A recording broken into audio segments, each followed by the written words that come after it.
Well, finally, we have gotten official information from Genshin Impact in the new web event regarding the Moon Sisters. But why is everyone so freaked out about it, and what does it have to do with Paimon? And actually, who are the Moon Sisters? Where do they come from?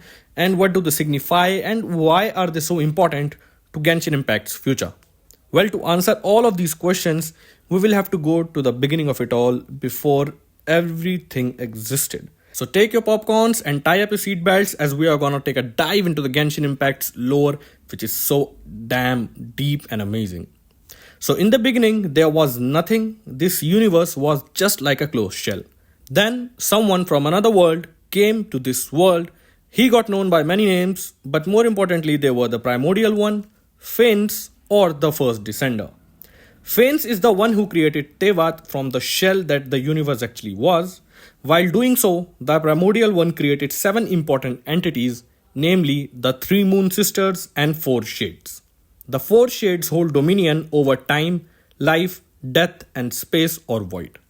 The 3 Moon Sisters, or the 3 Archangels, namely Arya, Sonnet, and Canon, were made to guide the people of Tevyat to build a civilization. Sealies that we see in the game were actually angels made by Moon Sisters for the same task. The Moon Sisters were also supposed to hold dominion over the heavens 3 times in a month. So all of these 3 sisters take turns ruling over the heaven a total of 3 times in a month.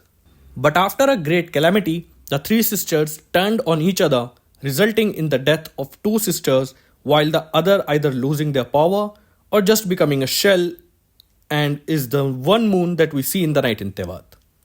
Well, to understand the calamity, a prophecy said that great calamity will come upon this world if either sister doesn't rule the heavens in turns, taking turns, or either a union of a silly with another human comes to happen.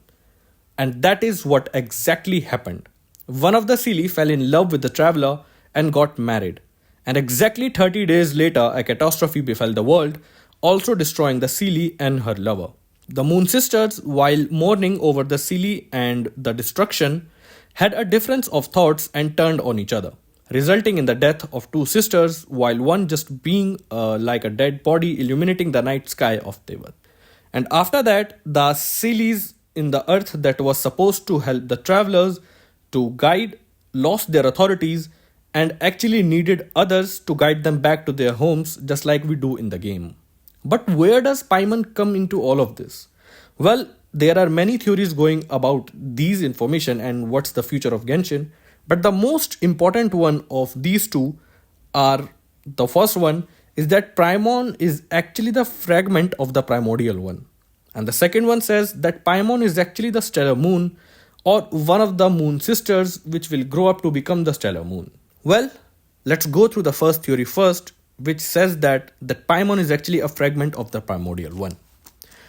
Well, to understand that, we need to actually find out what happened to the Primordial One and what is the fate of the Primordial One. So it is being said that after Phanes created Tevyat, another outlander came to this world known as Second Descender or Nibelung. Nibelung is believed to have sought out a source of power called abyssal power, and he used this power to fight against Phanes or the First Descender or the Primordial One, but was defeated. But the abyssal power had already made their foot in this world, creating the abyss that we know of now. This war and its following effects came to be known as the Great War of Vengeance, and it led up to the birth of Archons to control and protect the newly unstable world.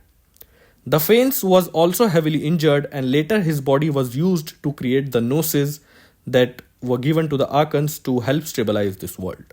That's where the theory kicks in, that instead of using entire body of the Primordial One, some part of his body got lost and fall into Tevyat, which was later fished out by the traveler and came to known as Paimon.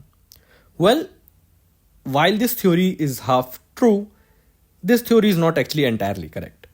Well, entire Phanes was not used to make Gnosis, but the remaining part did not got lost, but it actually merged with Nibelung to create what we came to know as the heavenly principles. So this theory does not hold much credibility, as the lost part was actually used to create the heavenly principles by merging with the second descender or Nibelung. So now we come across the second story, or which I think is the most feasible one. And to understand this, we need to have a look at the Paimon's character design. So on a closer look at Paimon's cape, we could see the three moons depicting the three moon sisters. Also the symbol of Paimon, the triquetra symbol, actually represents the three moon sisters. And also you might notice whenever a Seelie moves, it leaves a little glowing stardust just like Paimon when she leaves constellation, displaying a similar behavior but on a much more cosmic level. One Melusine also said that Paimon have rainbow strings that goes up to the sky, depicting her connections to the sky or more importantly, the heavens.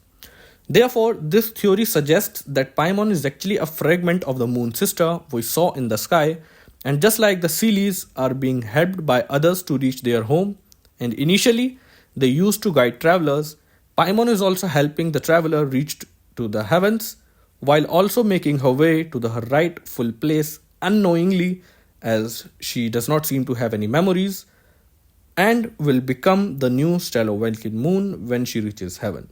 And this theory picks up pace when in the new event it is says that a new moon is going to rise. So this theory got some credibility from the new event, displaying that in actuality a new moon is going to rise, and that moon can actually be Paimon.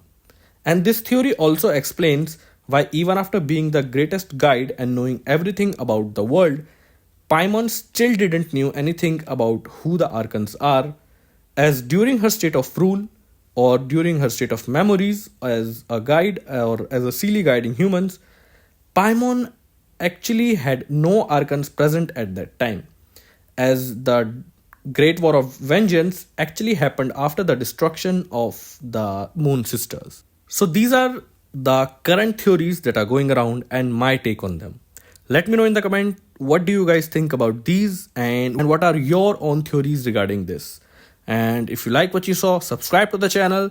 And if you want to know more about Genshin lore, you can also let me know in the comments, or you can also subscribe to the channel as I will be making more videos. So until the next video or the next time, have a great time guys. Bye bye.